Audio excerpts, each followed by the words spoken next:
decided to be fierce about changing myself in the midst of that circumstance.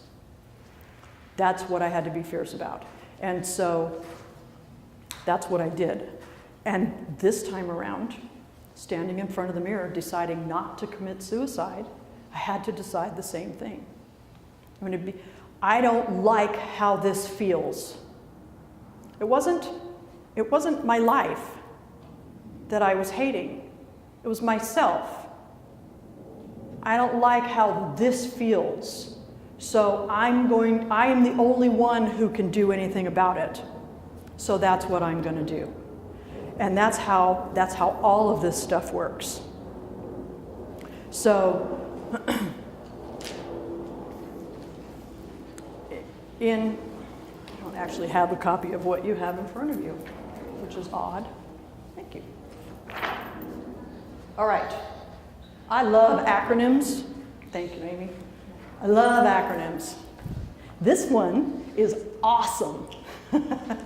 Phoenix Rising, you think of fierceness. You think of burning something to the ground and having it rise up renewed. That is how I'm looking at what I did back then and what I did more recently. I burned. During those 40 days, that's exactly what it felt like. Like I was burning myself to the ground with all of that self-hatred. And then on the morning of December 12th, I renewed myself. And I did it on purpose. Back then, same thing. I went through 10 months of changing. And the last 3 weeks of that 10 months was absolutely spectacular. Some of you know this story. It was spectacular. And so I knew I could do it. It took being fierce. It took being fierce. And it's taking the same thing this time around. Right now I'm in the middle of another spectacular experience, which is because how spectacular is this? This is awesome. So for the R, this is about being fierce. I like the word roar. Recognize when your inner victim is in control. Which sounds easy, but it's not. This is the hardest part about it. The hardest part about it is recognizing it when you're doing it. Recognize when your inner victim is in control, and then override it. Because you actually are more powerful than it, and you do have the power to override it. We all do. Override it, and then activate your inner champion. And respond from there. So when something happens in your life that you're not having a good time with, that feels bad to you, whether you're looking for the job you want and you're just not able to find it, or you're having financial issues, or health issues, or daycare issues, or you pick it. What are you struggling with right now? Well, the reason you're struggling with it is because you're coming from a belief that it's hard. And that is only a belief. I just was having a conversation with somebody outside a little while ago. It's just a belief. There's no truth to it. It's just a belief. If you're struggling with something, it is because there's something within you that believes that it's hard or impossible, or that, you pick it. But I don't know what your issues are. So recognize that you're coming from there.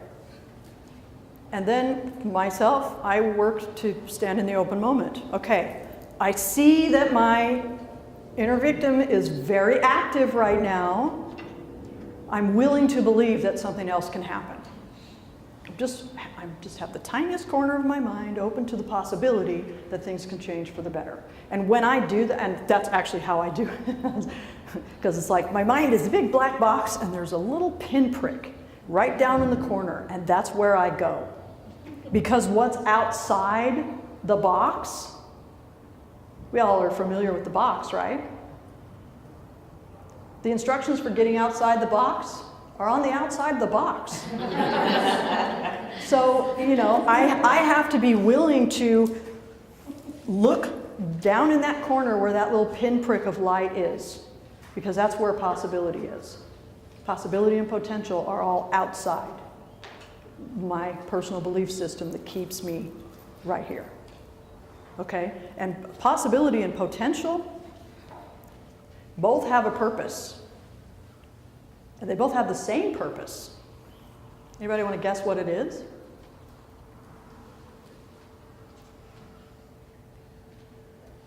It's to become. That's the whole purpose. When I look to possibility, it's down there. This is my imagination. I have fun with this. So it's like possibility is out there going, me, pick me. I'm right here. I'm waiting for you. Come on, come on. But I have to be willing to get outside this box before I can ever connect with it. It wants to become. It wants to become. And it wants to be shaped by my desire. Same thing with potential. It's a bit of a different word, but the same thing. Its purpose is to become. It's not living its purpose if it's not becoming. So recognize the inner victim. Override it with something. Some tool, which I'm working on the book right now. That was a 40-day experience last winter. There's going to be 40 different things in the book. It's awesome. It is an awesome body of work. I'm so excited about this. So, and those are all things that are meant for that purpose, to override the inner victim. Activate your inner champion. What does that mean? What's the inner champion? You want to guess? I saw you start to say something. I don't know. It's like the cheerleader. It's not a cheerleader. Ooh, no. It's the draw. Okay, so everybody here familiar with the David and Goliath story? Yes? David was the champion for the Israelites because he chose to be. There was a reward for the man who would face up to Goliath. There was a reward. He got to marry the princess. He got horses and land or whatever. And his family never had to pay taxes again. There was a big reward for the man who would come forth and face Goliath and be a champion for the Israelites. So there's more to being a champion than just being a cheerleader. You've got to be willing to get out there in the arena. So the inner champion, this is how I look at it. It looks like Russell Crowe in his gladiator getup, or sometimes Xena, warrior princess, you know, standing there, sword in hand, ready to notice when the inner victim tries to take over and kill that thing. Knock it down, chop its head off. Be the champion for the sake of the Israelites, for my own sake. My inner champion is the part of me that really is serious about stepping forward into a life that feels the way I want it to feel, that works out the way I want it to work out.